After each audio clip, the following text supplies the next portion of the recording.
আমরা শুকরিয়া আদায় করে বলি আলহামদুলিল্লাহ।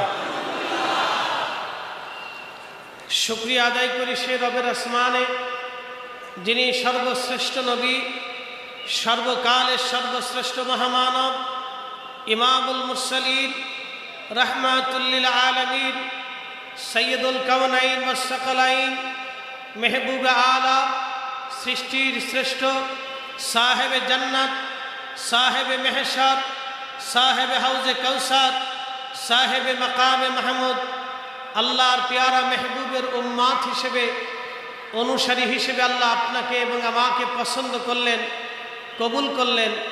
সেজন্য বুলন্দ আওয়াজে আওয়াজ ছেড়ে চিৎকার মেরে একসাথে আওয়াজ তুলে বলি আলহামদুলিল্লাহ। দরবার শরীফে এসে আপনারা খুশি না বেজার?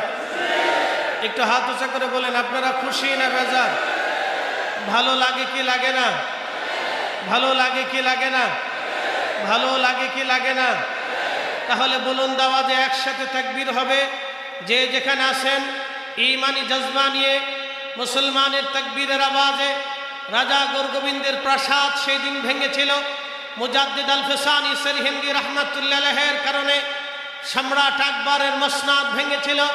খাজা বাবা আজমিরি রহমাতুল্লাহ আলাইহির কারণে সেই দিন রাজা পৃথ্বীরাজের পরাজয় হয়েছিল, তার সমাপ্তি ঘটেছিল। আল্লাহর ওলিরা যেখানে গেছেন আল্লাহ দ্বীন সেখানে পাঠিয়েছেন। ওলিরা যেখানে গেছে ইসলাম সেখানে গেছে। ওলিরা যেখানে আসছে বাতিল সেখানে পরাভূত হয়েছে। ওলিরা যেখানে আসছে সেখানে আল্লাহর দ্বীন বিজিত হয়েছে। ওলিরা যেখানে এসেছে সেখানে ইশকে রাসূলের হাওয়া প্রবাহিত হয়েছে। কথা বলেন ঠিক না বেঠে?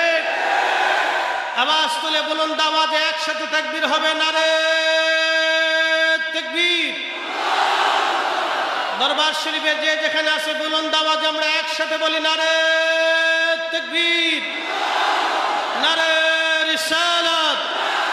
খাজা বাবা ফরিদপুরি, তরিকায়ে নকশবন্দিয়া মুজাদ্দিদিয়া, সত্য তরিকা, সত্য তরিকা, মহাপবিত্র বিশ্ব উরুস শরীফ, মহাপবিত্র বিশ্ব উরুস শরীফ।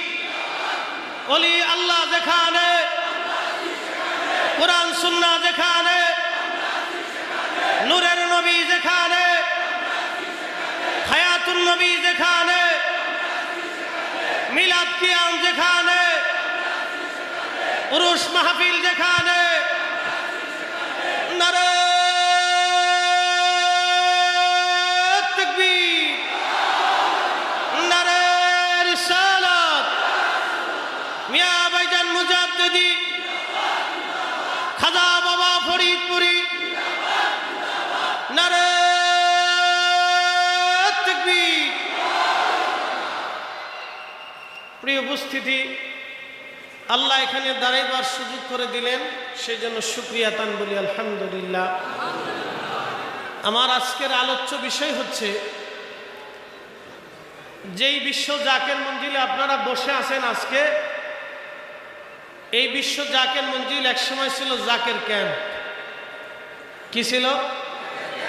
জাকের ক্যাম্প। আপনারা হয়তো আমাদের ডায়েসের ডান দিকে হুজুর কেবলা জানের রওজা শরীফের দিকেই সেই ঘরটা, জাকের ক্যাম্পের সেই সাইনবোর্ডটা এখনো আছে না? দেখছেন না আপনারা? এই জাকের ক্যাম্প। তো দাদা হুজুর রহমাতুল্লাহ আলাইহি তিনি খাজা বাবাকে এই বিশ্ব জাকের মঞ্জিলে তিনি পাঠাইলেন। তো হুজুর কেবলা এসে প্রথমেই জাকের ক্যাম্প প্রতিষ্ঠিত করলেন। আমাদের কিছু ইতিহাস জানার প্রয়োজন, কথা ঠিক আছে কিনা?